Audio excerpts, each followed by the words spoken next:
Oscar. I can't believe it. That's difficult just for pretending to be simple. They want my ass to be crazy again. But I want a serious ass. I've got a serious ass. Look at my serious ass. 0871222149. Let's regress Adam into the third and final film. Adam, open your eyes. Tell us what you can see.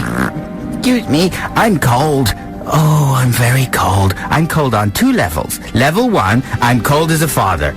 For example, I'm always traveling around with my bad music band featuring Mark Addy from the Full Monty, who was kidnapped from England and forced to make bad films in America for the rest of his life. The problem is, I spend too much time playing bad blues, and I neglect the most important thing in my life. My crazy ass. No, my son. And because of that reason, I'm now literally cold. And also, I have a carrot in my face and a disturbingly evil expression, which is not intentional. Some people say this is the worst film ever made, but I'll kill them! There's something for everyone in this movie. Fun snow action for kids, lessons on being a good father for the grown-ups, and my crazy ass for the brain dead. Catch my ass before it melts! Okay, That's a wow. clue! That's a clue! Yeah, wow, this is, previously you sort of witnessed the movies. Now you're aware that you're in movies. What? The regression may be finally working. 0871222149. If you know what film star and what films Adam was being regressed into, you could win a wicked DVD. Bubba Hotep. Can't Stand Me Now by the Libertines, the first single to be taken from the London Quartet's eponymous second album out on August the 30th. I'm reading that. You join us midway through Celebrity Regression. Adam has been regressed into the mind and movies of a famous film star. Roland is on the line. He thinks he knows the film star and the movies. Hello, Roland. Hi. How are things going? Not bad. Are you talking on a homemade phone? No, I'm on the mobile. I'm actually in a very big room. Really? Yeah. Okay, what's your guess at the well, hang on a second, Roland. Okay. Yes, I can't ask Adam because he's been regressed. Star in 3 films, right? Yeah. Tell me the 3 films, first of all, Roland. What do you think they are? Sister Act. Yeah. Jumping Jack Flash. Yeah. And Ghost. Okay, and I want you to say the name of the star, and if you're correct, Adam will come out of his regress state. Say the name of the star. Whoopi Goldberg. Whoopi. Roland, you're wrong. He's still in his regress state. How did you get Whoopi? Pardon me? How did you arrive at Well, Whoopi? you went Jumping Jack Flash. She went like prostitute. She was a prostitute in Sister Act, no, wasn't she? Whoopi has never been a prostitute. Has she in Sister Act? Was she hanging out with other prostitutes in Sister Act? And she was like undercover nun or something? I've tried never to see Sister Act. Undercover nun? Oh, and what? Yeah, well, it's wrong, Roland. I know where you got that from. Jumping Jack Flash makes sense, doesn't it? But maybe she was a prosy at the beginning of Sister Act, I don't know. But I'm sorry, Roland, you're wrong. We cannot reward you with Bubba Hotep, but thank you very much for calling. Let's go to James. Hello, James. Hi there. Hey, James, do you think you might have got it right? I think I have, yes. Okay, tell us the films first. Right, I know the first film is Night Shift. Mm-hmm. Yeah, second film? The second film I don't know. What? Okay, move on to the third film. The third is Jack Frost. Wow. And what's the name of the star? Again, if you get it right, Adam will wake up. If you get it wrong, he'll remain under. Michael Keaton. That's extraordinary. Oh, Wow. I'm awake. Now, I could talk for half an hour about Jack Frost alone. Yeah, of course. How come you've seen Jack Frost, James? I haven't actually seen it. Yeah, well, obviously know about it. I'm very aware of it, yeah. Everyone knows about the film. Everyone's picked it up and looked at it, but not had the balls to actually rent it. Well, who would, though, with that I evil... did. Did you really? Yeah, I've seen Jack Frost. With the evil snowman on the front? Yeah. That's amazing. It's an extraordinary film. Oh, well, the middle one... is this James we're talking to? Yeah. That's right, yeah. James, the middle, of course, you got Night Shift, directed by Ron Howard. There's a little tie-in there because we're giving away Ron Howard's extraordinary Apollo 13 later on. But that starred Michael Keaton as well as the Fonz, Henry Winkler. There's a couple of guys who set up a kind of brothel in a morgue. Good film, Night Shift. It's not bad. The second one was Clean and Sober. Boring film. That was a boring film. That was Michael Keaton's bid for Oscar glory, but he's not even nominated that year, and Hoffman walked off with all the statues for Rain Man. Do you care about any of this, James? Oh yeah, it's fascinating. Yeah, Yeah, okay. there you go. Keep going, Ad. I was just checking. Well, it's just a little bit of background info Yeah, on some it's of the very films good. in the competition. Jack Frost and was the last one. That's all there is to say about That's that. all there is to say. It's for people who don't know, Keaton plays a father who's been neglecting his fatherly duties, who dies in a car crash and is reincarnated as a snowman, who then is a much better father to his son until he begins to melt. And it's much weirder than it sounds, if that's possible. So, James, Bubba Hotep or Apollo 13? Oh, I'd really like Bubba Hotep, You please. got it. It's coming your way. Cheers. We're glad, actually, because we were worried about what we were going to do with that copy of Bubba Hotep. But, James, it's winging its way to you, and very much hope you enjoy it. Thanks very much for calling in. Here's a free play right now. This is by Silver Jews, and What? it's called People. Silver what? Silver Jews. They're Jews spell and they're that. silver. You know, they're members of the Jewish community. Okay, Silver Jews. Silver Okay. Jews. Fine.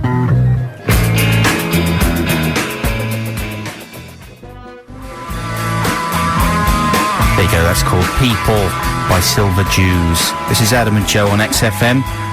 We're going to have a kind of text competition very soon, aren't we, Joe? Yes, we are. Yes, we are, yes. We're going to be introducing that shortly. Also, you just dropped a bomb on me. I completely forgot that you went to the Make Me a Supermodel sort of finale party. That's correct. Regular listeners to the show will remember that I made a big fuss about it, so inevitably I got invited, and of course I went and had a fabulous time. Wow, can't wait to hear about That's the end all of the that. anecdote. That's it. No, That's the anecdote. I'm going to squeeze more than that out of that anecdote. So join us again shortly. XFM. My Sharona. That's good, though. Who was it? Completely forgotten. I think it's the Future Heads, of course. The Future Heads. There's a lot of bands that sound quite similar in their approach to the audio sound, including the Kaiser Chiefs, and, of course, before that with the Ordinary Boys. Quite similar. Not saying there's anything wrong with that. It's my favourite kind of music, so in a way, it makes me ecstatic. Joe, help me out here. I'm just babbling. Yeah. No, it's good babbling. I was enjoying it. Okay. This is Adam and Joe on XFM. We're here with you for another hour and 5 minutes. Ditty's in the dock coming up at the end of the show. And we're going to do a text competition to win some rock and roll tickets to a rock and roll gig. Oh, I love Is it the Red Hot Chili Peppers? No, with the Manic Street. Oh, the Manic Street Preachers. Behemoths. Yeah, so here we go. I saw Amityville Horror yesterday. Wow. The remake of the classic, well, it's not really classic, the remake of the average 70s movie that's now an average noughties movie. And it's pretty average, but one of the things that was the most annoying about it was the fact that, you know, I see a lot of horror films, Ring 2, Grudge, Ring 1, all that shenanigans. That's three. I've seen three horror Well, I've seen a films. lot. Godsend I saw as well. You don't I have to haven't, say all that. I haven't I seen believe Hide you. and Seek. I see them all. And they're doing the same things in all of them. So I thought I'd just write a list of 10 things that, if there are any horror filmmakers listening, I'm not sure there probably aren't. Douglas might be listening, our storyboard artist friend. He's got contacts in Hollywood. Maybe You know- Edgar Wright's listening. Maybe Edgar's in Los Angeles. Maybe Garth's listening. Garth Jennings, director of Hitchhikers, he might be listening. Basically, I'm wasting my breath, but here we go. The 10 things that I think are no longer scary and should be banned in horror films. If we were prepared, we'd have a sort of scary backing track for this.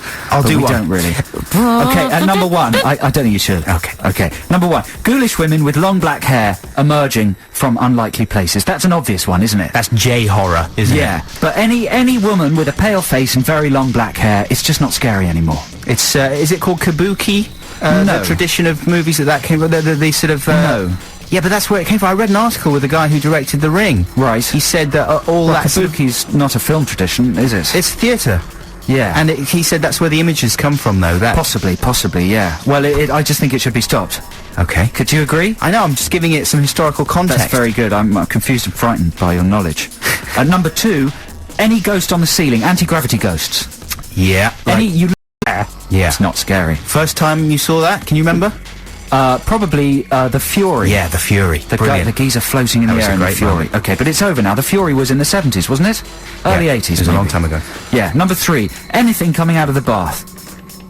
While you're Yeah. in the bath, hands coming out of the bath. Don't you think?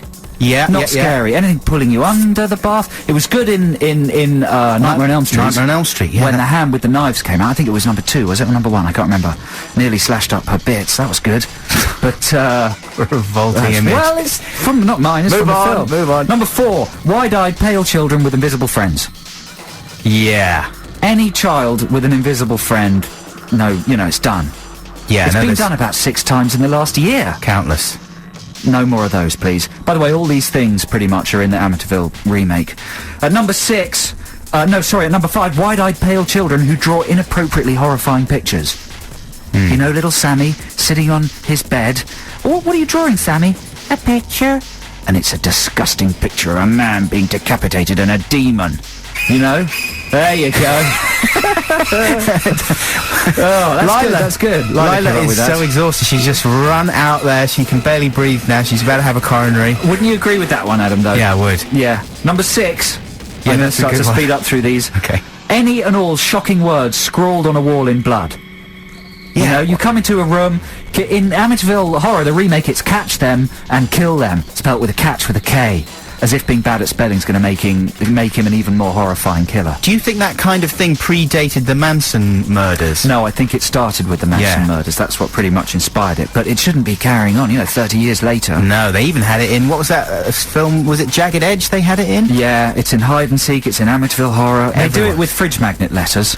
The Adam and Joe way in Amityville Horror, so, that's a bit of a progression. Okay, at number 7, any monster appearing in the bathroom mirror who then disappears when they turn around.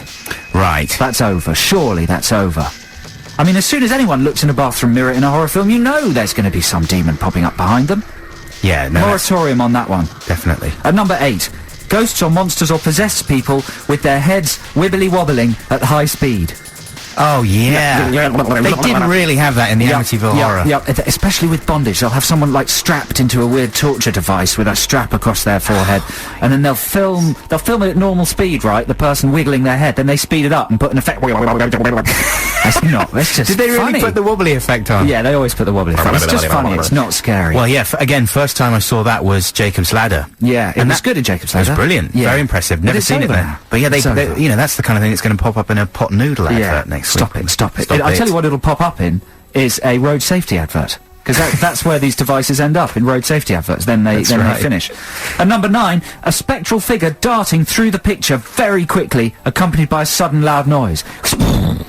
Oh, yeah. What was that? In the background, in the foreground, could be glimpsed while you're going up in a lift. That's how they do it in The Grudge. That's over. Again, first time you saw that?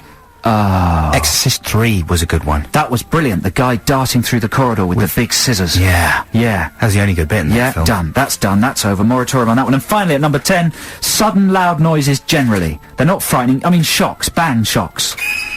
Nah, that's not one. Sorry. They're not frightening. They're just annoying and unpleasant and dangerous for people with heart conditions. Yeah. That sort of thing. It's cinema's laziest device, isn't it? So if you can contribute to that list, what do you think is the most overused thing in modern horror films? What should just be stopped? Text us, 83XFM, and we'll reward the best suggestion with tickets for the Manic Street Preachers at the Hammersmith Apollo on Tuesday the 19th of April. The most tired, cliched thing in horror films you've seen. Text us, 83XFM. We'll be back very shortly. XFM. Yeah, Smile Like You Mean It by The Killers, and before that you heard Feel Good Incorporated by The Gorillaz. If you're a fan of new music, then XFM obviously is the best place for you. Joe, I'm mainly talking to you here. Oh, thanks. And I know that you're very excited about the new single from the White Stripes. White Stripes. Well, you can hear that on XFM next week when Sean Keaveney plays it. He's on 10 a.m. Monday morning playing the latest offering from Detroit's finest. On Tuesday, Joe Cornish, you can hear Christian O'Connell debuting the new single from the Coldplay. Wow. Now, I don't know if you know this, but they're going to be really big. One of them's going out with a famous Hollywood star. Coldplay? Coldplay. And he's going out with Kirstie Alley, I think. And you can hear that on Christian O'Connell's show on Tuesday after 8 a.m. at some point.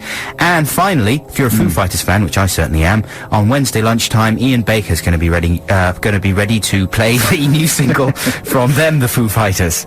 So there you go. That's exciting, isn't it? Brilliant stuff. We've been counting down our top 10 of things that are no longer frightening in horror. We finished counting it down. We were asking you for your suggestions. We've had some very good ones come in. Well done.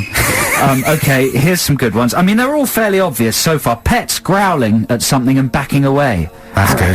Yeah, because the pets know. What is it, Sniffy? The animals can sense the evil. Animals can sense the evil. I don't think my cat can sense evil, though. Does your cat go towards evil? Well, when I'm ever feeling spooked in the house, I always look to the cat first. And if the cat's curled up and happy, I think, fine, no poltergeists.